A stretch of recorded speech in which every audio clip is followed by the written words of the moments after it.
Happy Easter. It's Good Friday as I record this, and I want to wish you a happy Easter. No doubt I'll still be putting out content over the Easter period, but it is a time, I suppose, when families get together and they celebrate the Easter period, whether they're religious or not, and whether it's just about giving young children some Easter eggs and having a nice big dinner on Easter Sunday.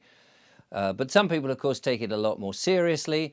Some people have a more perhaps religious event. They'll go to church, and maybe some people will simply sit and meditate and just find that it's a good time to concentrate. The nice thing is, early in the morning, there's no rush hour such on these bank holidays.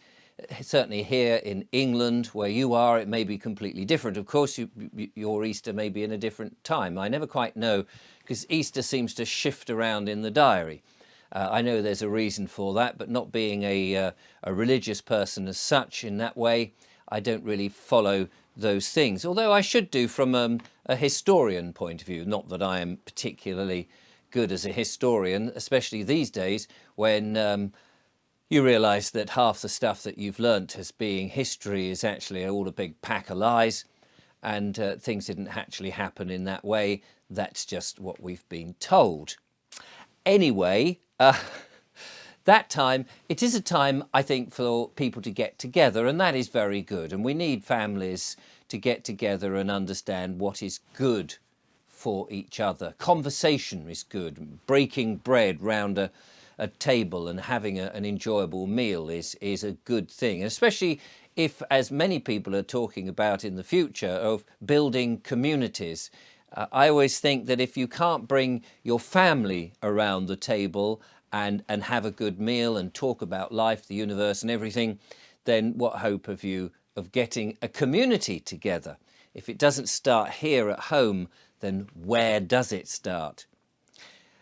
I've been talking about the various things and making these videos now for something like 15 or 16 months. It seems such a long time, back in November 22, when I started to make these things and went down the rabbit hole and started to learn what's really going on, or at least what I think is really going on, and have met some amazing people in the process.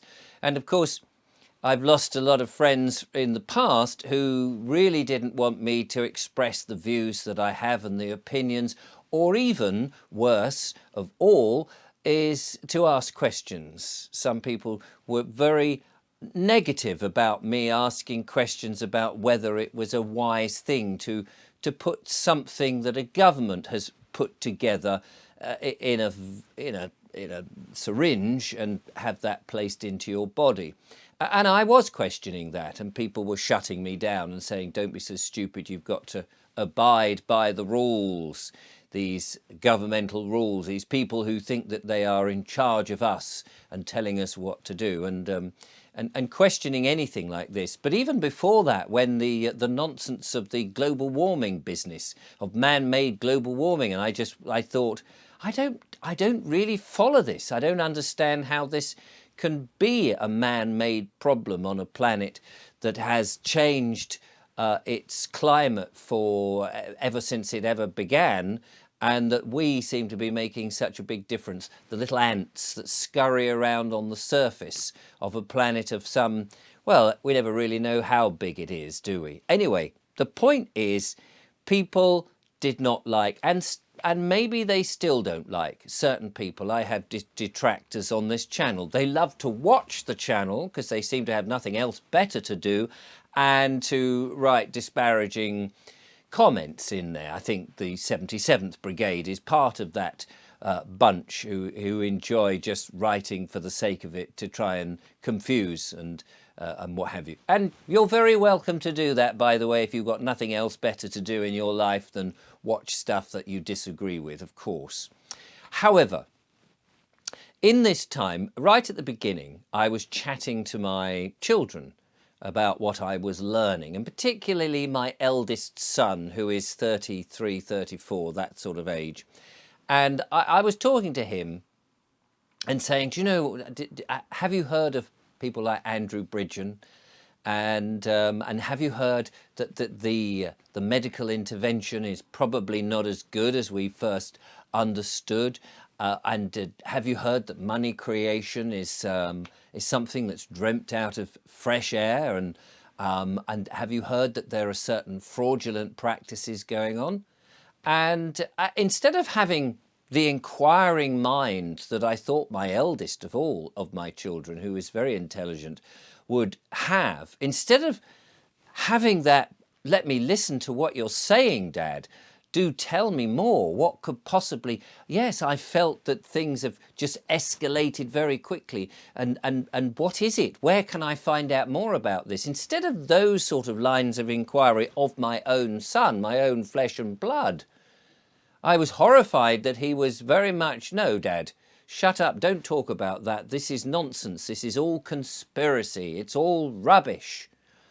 And I thought, what? You're not even going to have an open mind? You're not even going to listen? And he would, of course, go and check the fact checkers themselves to say, no, that MP of which you speak, no, he is a black sheep of the MPs. The others are fine, but this one is wrong. And any talk of digital IDs and CBDCs and all the other things that we've spoken about, the fact that people would be pushed into 15-minute cities and that there's too much surveillance and all of this sort of stuff.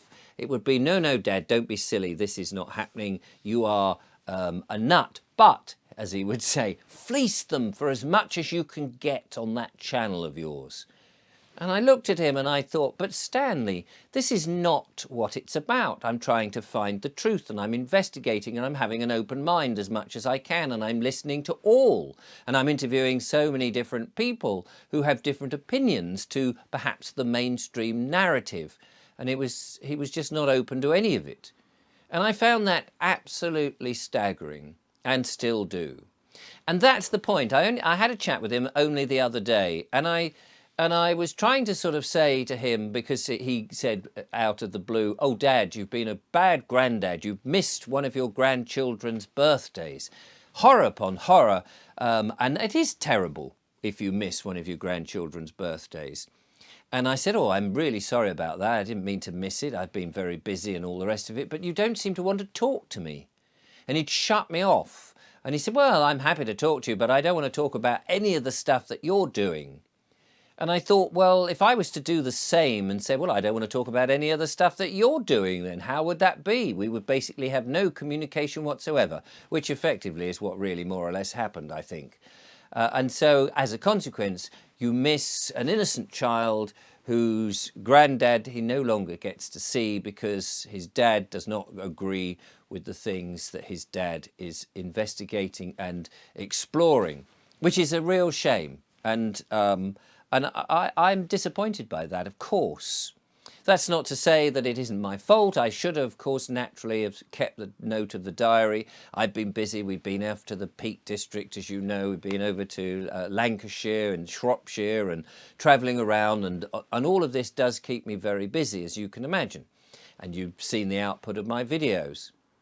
But it was interesting that even now, some, as I say, 15, 16 months on, even now, with so much that has happened, that yesterday's conspiracy is today's news, even with the farmers marching on the other day down to, in their tractors to Parliament, to talk to the MPs, to show that they are not happy with the policies that the government is putting. Even with all the stuff that's going on in the world, it does seem that my son has still got this blinkered idea that he just will not even entertain listening. And that, to me, is very sad. And I wondered if that is the situation with you, that people that you've tried to talk to gently, warning, showing, demonstrating, perhaps your parents, perhaps friends, perhaps family, perhaps your neighbours, people that you loved and respect and that you got on with in so many different areas. But on this thing, the thing about medical interventions or about digital IDs or about 15-minute city, whatever it is, whatever the conversation, you're worried about the 5G towers and the control, the surveillance and the radiation, all of this stuff that we've been exploring and talking about, that's slowly still going on. More of those 5G poles are going up, it seems, by companies that no longer exist. I did a video with some lovely people only yesterday to check it out. Are you getting a conversation going at last? Do you find that those friends and families that turned you down and thought you crazy, are they opening up? Is there a crack in their armour? I suspect that there are some who are a little bit more open than perhaps my son, bless him. And I love him dearly, of course, and one day, of course, he will realise that his father had something. I may not be right on all the things, but I at least was listening and was aware. And I think a lot of people are going to have a bit of a shock at some point when things go a bit sort of tits up, as it were, as we start to get out of this.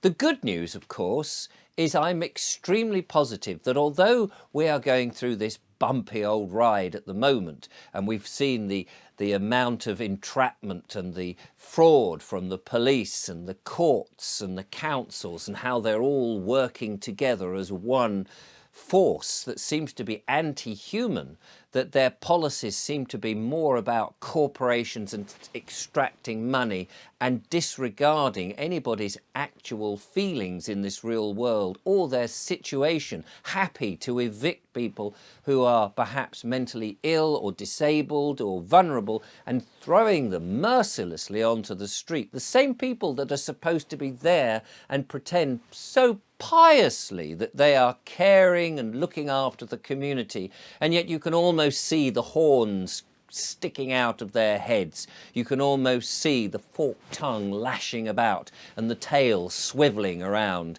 behind them. You can almost see the reddening of the skin and how they have sold their soul to you know whom. But even though, despite all of that, I am extremely positive. For the light, no matter that I cannot seem to shine it into my son's direction, it is shining.